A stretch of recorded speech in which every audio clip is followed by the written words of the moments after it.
It began on a Sunday morning in late October. The Halperns hadn't been seen in 5 days. Their mailbox overflowed, their porch light still burned through the night, and the family dog was found wandering the dirt road 2 miles away. Deputies arrived at 8:43 a.m., expecting a domestic dispute, maybe a trip gone unannounced. Instead, they found a house suspended in time. Breakfast plates sat untouched. Chairs pulled halfway from the table. A phone still charging in the wall. In the corner of the living room, the TV flickered static over an old home movie. Detective Rennick would later say it felt like walking into someone's life the second it stopped. Neighbors said the Halperns kept to themselves. Daniel had lost his job that spring. Mara started teaching part-time again, and Eli was seen less and less around town. At night, people claimed they heard shouting from the woods or lights flashing near the old quarry. But in a place like Waverly County, strange things are just folded into the silence. Everyone has ghosts. Some simply stay longer than others. When investigators reached the basement, what they found made the case national news. Hundreds of photos, all of the same house, all taken from the tree line behind the property. Each timestamp closer together, each angle slightly nearer. The last photograph was taken from the kitchen window facing inside. Claire Duvall's voice enters the frame. Calm, measured, and detached.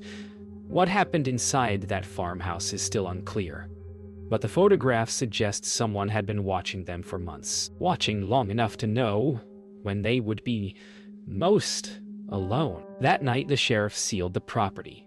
The photographs were collected and cataloged, but no prints, no footprints, and no signs of struggle were found. By morning, news vans lined the dirt road, and the quiet town of Waverly became a story no one could explain. A story that still refuses to end. In the days that followed, investigators combed through every inch of the Halpern property. There were no signs of forced entry, no fingerprints that didn't belong to the family. The car was still in the garage, the keys on the counter. Everything suggested they vanished. Detective Rennick described it as the cleanest disappearance I've ever seen. Yet there was one detail that unsettled him. All the clocks in the house had stopped at 2:47 a.m. Their batteries removed. Detective Rennick and Sheriff Danner retraced the family's final week. Receipts showed no travel. Phone records ended abruptly on the same night the clock stopped. The last call made from Daniel's cell was to his wife. At 2:46 a.m. The call lasted 3 seconds. No message was left. They found Eli's camera later that week. The memory card held hundreds of photographs. Trees, the house, blurred lights between branches. Most seemed harmless, but the final series, taken the night of October 22nd, showed a figure standing at the edge of the yard, facing the house. The last image was too dark to identify anything clearly, but when lightened, it revealed the faint reflection of someone inside, staring back through the window. Neighbors recalled seeing Eli in the woods days before the family vanished, carrying his camera and a tripod. One described hearing the boy talking quietly to someone, though no one else was there. Claire's narration weaves over the footage. He wasn't taking pictures for school anymore. It was something else, like he was trying to prove what no one else could see. By the end of the second week, the search had expanded to the surrounding woods. Dozens of volunteers walked shoulder to shoulder, calling names that dissolved into the wind. Nothing was found. Yet, audio from police body cameras captured something faint. Static bursts, rhythmic clicking, and once, what sounded like whispering just beneath the noise. Investigators dismissed it as interference. Others weren't so sure. The photographs on the basement wall were only the beginning. Digital forensics uncovered more. Files hidden deep within Eli's computer. Folders labeled only with dates. Each contained dozens of photos of the house, some clearly taken from the woods, others from impossible angles, as if from above or through walls. Detective Rennick couldn't explain it. It was like someone was documenting their lives from every side, every day, every hour. When the images were enhanced, a recurring shape appeared at the edge of frame. A tall silhouette, human in form but distorted by motion blur. In every photo, it stood closer than before. Claire narrates softly, her tone steady but unsure. Whoever or whatever it was, it seemed to know exactly where the cameras would be. A week later, motion-triggered cameras set up by the sheriff's department began capturing strange disturbances. Branches moving without wind, lights flickering deep in the woods. One frame showed something stepping between trees, leaving no shadow. Rennick reviewed the footage dozens of times. "It's not possible," he muttered. But the timestamp matched perfectly with the Halperns' final night. Claire interviewed several locals who claimed I'd seen figures watching the Halperns' home weeks before the disappearance. One man described faces in the trees, others spoke of unmarked cars parked on the ridge at night. The stories conflicted, yet the fear was consistent. "Everyone saw something," Claire says, "but no one saw the same thing." When the footage and testimonies were compiled, a pattern emerged. The watcher wasn't following the Halperns, it was circling them. Moving from the woods to the quarry to the field behind the school where Mara taught. Each location formed a ring around their home as if mapping a boundary. Rennick stared at the plotted points in silence. "It's not random," he finally said. "It's a perimeter." When the evidence team opened a locked drawer in the Halperns' bedroom, they found Mara's journal, 200 pages written in her careful, slanted handwriting. The early entries were ordinary. Lesson plans, shopping lists, sketches for her art class. Then, midway through October, her tone changed. She wrote about hearing footsteps in the hallway when Daniel was asleep, about finding the kitchen door open each morning, no matter how often she locked it. "I think someone is inside when we're not home," she wrote. "Daniel says I'm imagining things, but Eli sees them too." The entries grew more erratic. Mara began recording Daniel's late-night behavior. Long walks outside without his coat, waking to find him standing at the window, staring toward the woods. In one passage she wrote, "He says they're waiting for something, that it's almost time." Claire's voice softens as she reads it aloud. It's hard to know if she was describing a dream or a warning. Eli's final photographs matched the timeline of Mara's journal. He had started taking pictures of his father, often without him noticing. Daniel on the porch, Daniel near the barn, Daniel standing motionless at the edge of the woods. The closer the date of the disappearance came, the less Daniel looked like himself. In the last image, his eyes catch the flash, reflecting white, like an animal caught in headlights. By mid-October, Mara stopped writing altogether. The last entry was short. "If anyone finds this, don't go in the basement. It's not ours anymore." That night, neighbors reported hearing shouting, 2 voices, then 1. The next morning, the house was silent. Claire's narration trails off. Whatever happened that night began long before it ended. When Claire finishes reading the journal aloud, the studio is silent. "It's the first time," she says. "I felt like I was hearing someone who already knew how it would end." She plays back the recording, and faintly in the background, another sound rises. A soft hum. Rhythmic, almost human. "I thought it was interference," she says quietly. "But the waveform, it was repeating, like breathing." The recovered files from Eli's camera were sent to the state lab. Most were still images, but a handful were short video clips, each only a few seconds long. Together, they formed a timeline that spanned the family's final night. The footage begins in the living room. Mara reading. Daniel pacing by the window. Eli behind the camera, whispering something no one can quite make out. It's ordinary, almost mundane. Then a low hum begins. Distant at first, growing louder. The lights flicker. Daniel looks directly at the camera and says, "They're here again." The second clip is taken outside. The timestamp reads 2:41 a.m.